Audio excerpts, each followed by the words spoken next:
Tulipewa miezi 6 nitafute milioni 2 ya mahari, na imepita miezi 5. Ina maana umebaki mwezi mmoja. Nimepambana mwanaume, nimepata 400,000. Ndani ya miezi 5 umepata 400,000. Itimie kwamba kila mwezi unapata 50,000. Yaani kwa nini kwa akili yako kupiga hesabu? Ndio. 50, 60. Haya, huo mwezi mmoja umebakia. Tuseme mwezi wote na mmoja umebakia upate 60,000 kwa 460. Yaani hata nusu yake haijafika. Mzazi gani chizi? Wewe mimi ndio kesho nakwambia. Uondoke.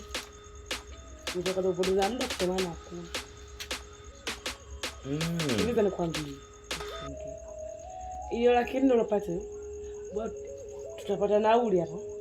Tutapata ya kula na maisha tutaanzia. Unajua sikutegemea kama utanishauri hivi. Na ni kweli kabisa. Sasa sawa, tunaenda wapi? Tunaenda wapi mtu kwa hela anachokopa kwenda? Yaani lakini hiyo mtu unaona kama milioni. Maana kila ile ukifika mwezi wa 6, tumeelewa masomo tena ndo basi. Na mimi ndo sitaki mswala. Leo tuondoke, utanikumbuka kuwa mbishi. Sawa, mimi nimekuelewa. Unafikiri nakataa? Siwezi kukataa hiyo ofa. Wakati mwenyewe ndio umenipa wazo hilo, inamaanisha kwamba wewe mwenyewe unakubaliana na hilo swala. Mimi niko radhi isiye kufanya chochote ili mradi wewe nisikukose. Sasa ndo tuulizane, tunahamia mji gani? Mneke kuna miji mingi, kuna Morogoro pale, kuna Mwanza, kuna Arusha. Mimi kazi yangu mji usiniambie. Tutajua mbele kwa mbele.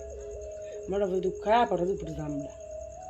Mwezi mmoja unaona kama mrefu, ila ukilala ukiamka huo mambo yatakuwa changanyana.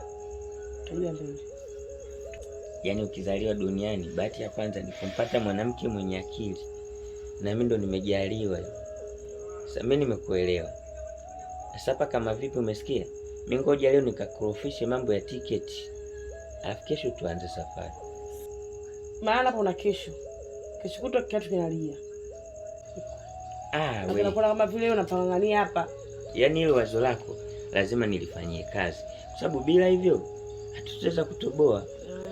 Na mimi na wewe tumetoka mbali. Kibonge wangu. Lazima tufanye hicho kitu. Wewe ongea sababu nakwambia utanikumbuka. Unakuongea umalize. Basi mambo yasiwe mengi. Acha mimi niende. Narudi na tiketi hapo.